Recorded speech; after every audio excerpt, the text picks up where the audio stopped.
Welcome back to your daily dose of dopamine. My name is Robert, and I am here with Barbara, who I think after a couple episodes, I can say my good friend Barbara. I feel very connected to you. And You. And we, the same for me to you. well, thank you. And we have obviously the background of art with each other. We also have the background of Parkinson's, which I know people say unfortunate. Well, it is what it is, and we have it. So one thing that you hit on the head, I guess, areas of research and interest is this idea of what Parkinson's feels like, and to the brilliance of using that as a title because to me it's the foundation of so much of my work. But when I saw your title, I went, oh, that's what I'm saying. So I immediately felt a kinship for you. And not only are you saying it, but you're visually representing it. So please talk about the book specifically and include, I will put a link here, how people can find it and everything else, please. Well, there was one by an image by Dave Clark, and he's part of a wonderful podcast in the UK, Two Parkies in a Pod with Kuhan. And Dave writes, Parkinson's like living life in slow motion. Simple tasks seem to take forever. Putting your socks on in the morning can be a major challenge. I always wear brightly colored ones to make me smile. It's very satisfying when you finally manage to pull them up. And the challenge for me as an artist was, how do I make life in slow motion? Yeah, yeah. So I figured out by blurring the busy crowd that's moving around the main subject and So focus on him help capture that. just so I understand the process here is, so these people, did you interview them or how did you go about getting their stories? Parkinson Europe sent a shout out, help, we need some descriptions of what it's like living with this What disease. it feels like? And I got about 50 different descriptions from all over the world. And I had to narrow it down to about 24 images. And Mhm. some people had very similar descriptions, so I would weave theirs together, making sure that this is informing them this is what I've done. And I would start to sketch it.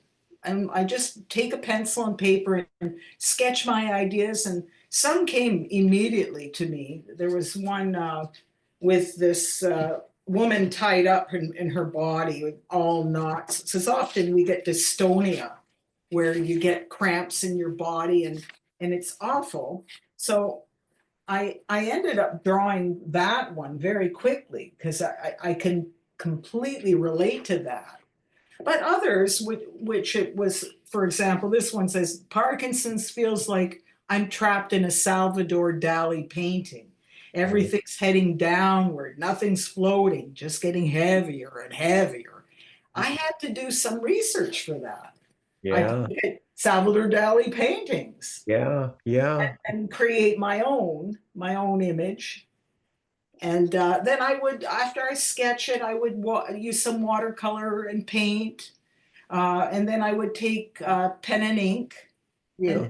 and outline them and some shading. But that's where my hand starts to die. Okay. So run out of gas would be a better way to say it. And then I use my friend Photoshop for the finesse. So it would help me to get a little darker or lighter area. I could control that. I think I heard you mention before, but I wonder this idea of surrealism, right? Your relationship to surrealism. I see it in your pictures. Is that something you had always in your art, or is that something that particularly I can see the application to Parkinson's? Um, I I think you're right because I have a couple of children's books that were published when I was still a teenager mhm. by Annick Press. They're out of print now, but when I look at them, they're surreal. There's one I'll flash it at you called Up in Bubbles, and Mm. and I was I think a teenager when I started doing this one because my favorite food at the time was bubble gum. I just love it. And I have this reoccurring dream every night where I would float away in the with the bubble, and then I would climb inside the bubble for comfort Yeah, and yeah. adventure. So it's quite surreal. Yeah. Yeah, good observation.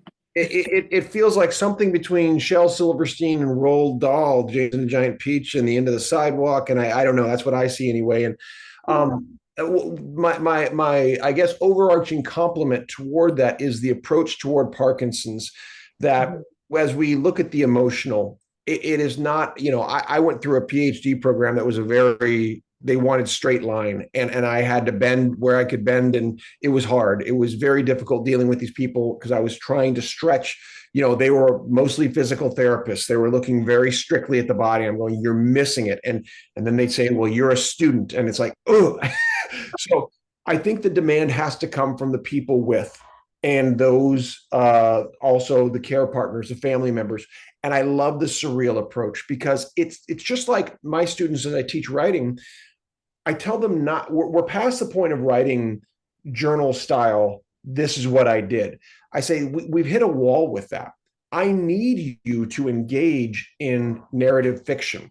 I need you to have a proxy character of yourself to write about so you can allow the story to become rather than limit it to, your four walls. And it's become so much better. The work has become better. Yeah, and I think that the different descriptions taught me.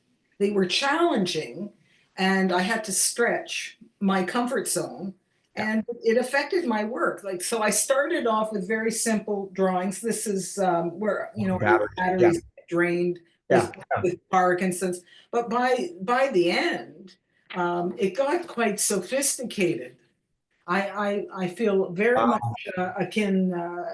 kindred spirits and compassion to my young onset PD friends. Yes. And this is the pretty dope woman. She Caitlin Nudge has a wonderful podcast, and she's talking about the hormone changes that she goes through during her period. These symptoms are worse, but Yeah. most people we don't talk about things like that, but we should. Exactly. And we absolutely need to. I mean, suffering in silence in this day and age of all the technology and communication device we have is it's stupid. It's just stupid. Yeah, We should be better than that. I found this one with walking in wet cement was incredibly. So many people could relate to that, and as an artist to do that, I had to do a lot of research, and I kind of wanted to be that bad kid. Oh, sorry, that's my time for medication. Sorry, I'll stop that. Was walking in wet cement. I Yeah. wish there was some wet cement. The best I could do was walking in mud. Uh, Yeah. but I'm using the my gifts while I can, Right. because I know that they're starting to fade. I'm having some issues with my arm. I only have now about 4 hours of productivity per day for my art. It used to be like 12 hours a day. I could hold my arm up and do giant canvases. I do small ones. But another, if I may shift the topic a little bit, um, is women in Parkinson's. It took me about 2 years to finally get the diagnosis, what's wrong with me. And I suspect it was because my physician and myself, I don't blame just my physician, I say we didn't have a lot of reflecting of women in PD. I didn't see myself. So I decided, what can I do in my realm of control to close that gap? And I thought, why not re-illustrate the Yeah. 5 stages of Parkinson's to reflect young women of Right. different ethnicities? Right. And I did, and I was very fortunate. A lot of organizations joined together on March 8th, International Women's Day. We shared my art. Parkinson's UK, Cure Parkinson's, Parkinson Foundation, Michael J. Fox Mm. Foundation at Parkinson Canada, on and on. And and it really, and I gave it away for free. Yeah. So people can don't download, neurologists and doctors are all over the world are using that art. And Mm. it's a gift, take it, for education. and to help change how we are perceiving who gets Parkinson. That's spectacular. And this is why I think your work in the visual realm is so important, because as much as I teach in the written word, obviously we express in improvisational space, but also as a filmmaker, I know the power of the visual Yeah, to, you know, the cliched line, of course, picture worth 1,000 words. If someone can get it like that, yeah, it's hard to underestimate or overestimate the power of that singular thing. And I think your yes and of the Honen Yar scale to address both the lack of diversity and the lack of specificity is incredibly important. And thank you for that. thank you. Well, Yeah. now I'm looking for men's bodies, young men. I'm actually on social. For that. I can't go on and on because I might offend somebody, but I seriously am searching for young men's bodies. Well, I'm going to leave the mystery there. We'll let people Okay, figure all that right. out on their own. What does Barbara mean by that? Go Yeah, to go to Twitchy on Sunday. She'll give you more. I'll hold that for later. Okay, well, hold it for later. Well, I don't think this is going to be our last time talking. I'm very, very thankful for your time. I will I, include the link for your book. They're available on. Amazon, yes, and I also there's a free they people can download a free e-copy as well. I'll send you the link. Of I course. think we Uh, we froze a bit there. oh, that's okay. I've got you. It'll all work out. It'll be okay. I promise. Good. Barbara, thank you so much, and Oh, we'll be talking again soon. Okay. yeah, thank you for having me here and continue doing your wonderful work. You're amazing. So thank you. Dose.